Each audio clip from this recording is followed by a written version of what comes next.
ఈ అశేష ప్రజానికాన్ని చూస్తుంటే ప్రజాతంత్రం జ్ఞాపకం వస్తూ ఉంది.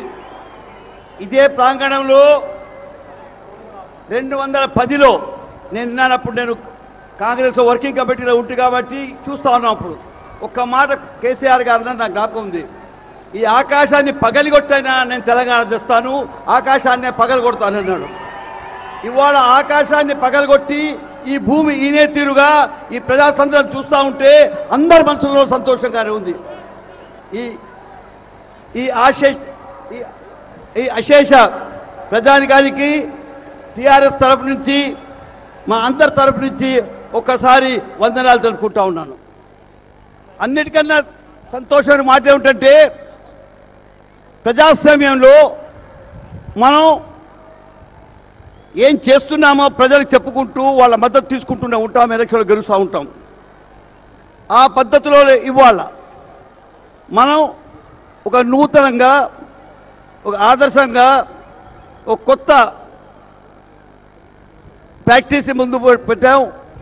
ఏమిటంటే, ప్రగతి నివేదికని కూడా ప్రజల దగ్గర చెప్పుకుందాం అనుకున్నాం.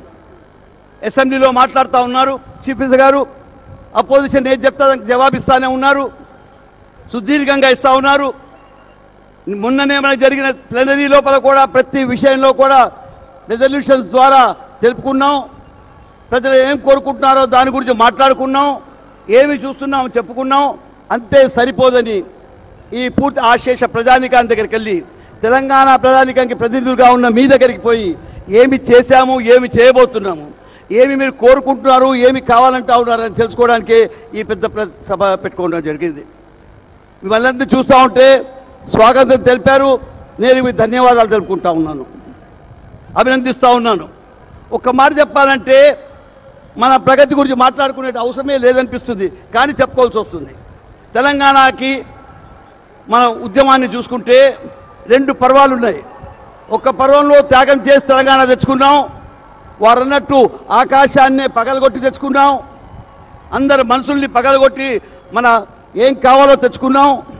అయితే తర్వాత పరంలో తెలంగాణ వచ్చిన తర్వాత, సాధించిన తర్వాత ఏ తెలంగాణ కోరుకున్నాము, ఎటువంటి తెలంగాణ కోరుకున్నాము, ఏ తెలంగాణ స్థాపించాలనుకున్నాము, ఆ బంగారు తెలంగాణ అంటే అర్థం ఏంటి, దాని యొక్క డెఫినేషన్ ఏంటి అనేది చెప్పుకోవడానికి ముందుకు వచ్చాం. ఆనాడు మనం వచ్చినప్పుడు ప్రగతి నివేదికలో, ఆనాడు మనం అధికారంలోకి వచ్చిన తర్వాత మీ మద్దతుతోని, మీ ఓటుతోని, మీ ధైర్యంతో ప్రగతి వచ్చిన తర్వాత మీకు తెలుసు ఇక్కడ అంతా చీకటిమయం ఉండేది తెలంగాణలో. ఒక 3 నెలల 4 నెలల లోపలనే ఆ చీకటి అనే దాన్ని మర్పించే తీరుగా పవర్ లోపల, కరెంట్ లోపల ఒక సర్ప్లస్ స్టేట్గా వచ్చాం. ఇవాళ ఎండాకాలం ఉన్నప్పటికీ ఇక్కడ చూస్తూ ఉన్నారు దీపాలు, మీ ఇళ్లలో చూస్తున్నారు దీపాలు, పొలాలలో చూస్తూ ఉన్నారు దీపాలు. ఈ తీరుగా మనం ఎలక్ట్రిసిటీ చేసుకున్నాం. అయిన తర్వాత అంతతోనే సరిపోదని, ఎంత కరెంట్ వచ్చినా కానీ మన రైతులకి భూముల దీంట్లోపల రైతులకు కావాల్సింది కరెంటే కాకుండా నీళ్లు కావాలి, భూగర్భం నీళ్లు కిందకి దిగిపోయినా కాబట్టి దాని గురించి ఏం చేస్తామని ఆలోచించినప్పుడు ఇదే వరంగల్ నుంచి, ఇదే కాకతీయ అని ఒక స్ఫూర్తిగా తీసుకొని మన చెరువులను చూసుకొని ఆ చెరువులు బాగు చేసుకోవాలని కాకతీయ మిషన్ పెట్టుకున్నాం. ఇవాళ గత సంవత్సరం లోపల ఈ కళకళలాడుతున్న చెరువులను చూస్తూ ఉంటే మన హృదయాలు పుంజించుకుపోయినాయి. అందరం సంతోషపడ్డాం, కుంటలు నిండిపోయినాయి, చెరువులు నిండిపోయినాయి, ప్రతిదీ నిండిపోయి నీళ్లు కనపడతా ఉన్నాయి. అంత సరిపోయి వచ్చిన తర్వాత మనం అనుకున్నాం ఆ రైతు గురించి. ఇవాళ కొత్తగా ఒక నూతనంగా బంగారు తెలంగాణకు ఒక డెఫినేషన్ కొత్తగా ఇవ్వాలనుకున్నాం. కాబట్టి అసలు ఇది రైతు యుగంగా, రైతు రాజ్యంగా, రైతు సమాజంగా దీన్ని మార్చాలని. ఎందుకంటే రైతుల గురించి మనం మాట్లాడుకుంటూ వస్తూ ఉన్నాం. 70 ఏళ్ళు 100 ఏళ్ళు అయిపోయింది, ప్రతి వాడు రైతు గురించే మాట్లాడుతూ ఉన్నాడు. రైతులు వాళ్ళ అప్పుల్ని కూడా మనమంతా వేవ్ చేసినప్పటికీ, తీర్పినప్పటికీ బ్యాంకర్స్ ఏ తీరుగా మనతోని బిహేవ్ చేస్తారో అంత మనకు తెలుసు. కాబట్టి ఒక ఇండస్ట్రీ పెట్టుకోవాలంటే వాళ్ళకి ఇచ్చే డబ్బులు వస్తారు, ఆ ఇండస్ట్రీ అప్పు కట్టలేకపోతే ఇంకొకసారి రీస్ట్రక్చర్ చేస్తారు, ఇంకా కాకపోతే దాన్ని ఇంకొకసారి ఇంకో లోన్, ఎన్నో లోన్ల పేర్ల మీద కీ లోన్ అను, వర్కింగ్ లోన్ అను, ఏ లోను మరి ఇంకొకసారి ఇస్తూ ఉంటారు. కానీ రైతుకు వచ్చినప్పుడు మాత్రం ఆ సంగతి జరుగుతాం లేదు. వచ్చే నెల మేకి మీ గోస మాకు తెలుసు. ప్రతి రైతు మేలో రావడంతోనే గోసపడుతూ ఉంటాడు. పెట్టుబడులు కావాలి, విత్తనాలు కావాలి, ఫెర్టిలైజర్ కావాలి, మరి అన్ని చిన్న చిన్న పనుల గురించి పైసలు కావాలి. మొదటిసారిగా ఈ దేశంలో నాకు తెలిసినంతవరకు నేను కొంచెం అంతా ఎకనామిక్స్తో సంబంధం ఉన్నవాడిని కాబట్టి, స్టూడెంట్ కాబట్టి, మొదటిసారిగా ఇవాళ కావాల్సింది ఏంటి ప్రజలకి, ఈ రైతులకు కావాల్సింది ఏంటంటే ఒక ఆర్థిక సహాయము కావాల్సిన సమయం లోపల అది గుర్తుపట్టి ఎకరానికి 4,000 రూపాయలు మీకు ఉచితంగా మీ చేతిలో మేలో పెడితే మీరే మీరు పొలాన్ని చూసుకుంటారు అనే అభిలాషతో ఆయన ముందుకొచ్చారు. ఆ 4,000 8,000 చేశాం. 2 పంటలు ఉంటాయి కాబట్టి 4,000 8,000 కూడా చేశాం. ఇది ఎక్కడా జరగలేదు. చెప్పుకుని రైతు రాజ్యం అనే దానికి ఒక ఆచండ రూపంగా దానికి ఒక బలం కావాలనుకున్నాం.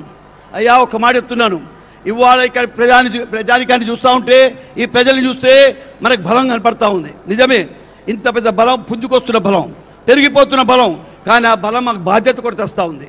ఆ బాధ్యతని వాళ్ళు గుర్తుపడుతున్నామని చెప్తున్నాను. ఎందుకంటే ఆ రెజల్యూషన్ చూడండి, ఇప్పుడే అయిన తర్వాత సిఆర్ గారు కానివ్వండి, మన అధ్యక్షులు కానీ మాట్లాడతారు.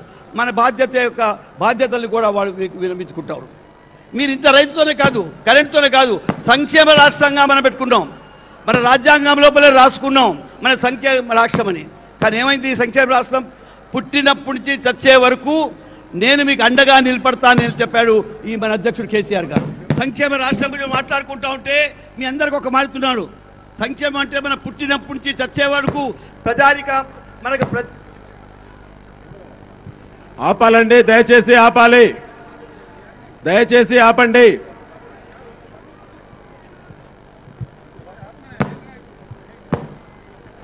రాము దయచేసి ఆపండి.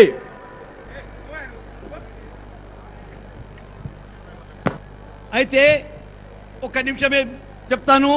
మనం సంక్షేమంగా మాట్లాడుకుంటే మన పుట్టినప్పటి నుంచి చచ్చే వరకు ఎవరు మన అండగా నిలబడాలంటే మన ప్రభుత్వం ప్రజాప్రభుత్వం ఉండాలని చెప్పారు. దానికి కేసీఆర్ గారు నిలబడుతున్నారని చెప్పారు. అమ్మ అడగందే పెట్టదు అనేది ఒక సామెత మనకు ఉన్నది.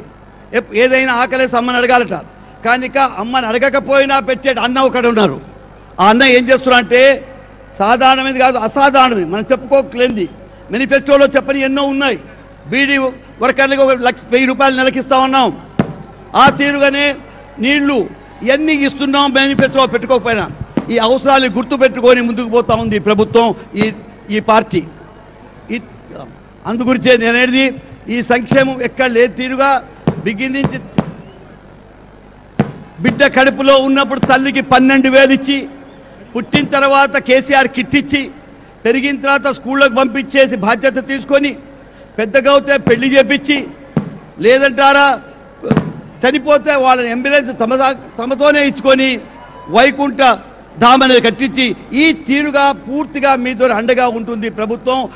ఈ ప్రభుత్వం ఉందంటే ఆ నాయకత్వం కేసీఆర్ గారికి మనమందరం కలిసి ఒక్కసారి ధన్యవాదాలు చెప్పాలని కోరుకుంటూ సెలవు తీసుకుంటా ఉన్నాను.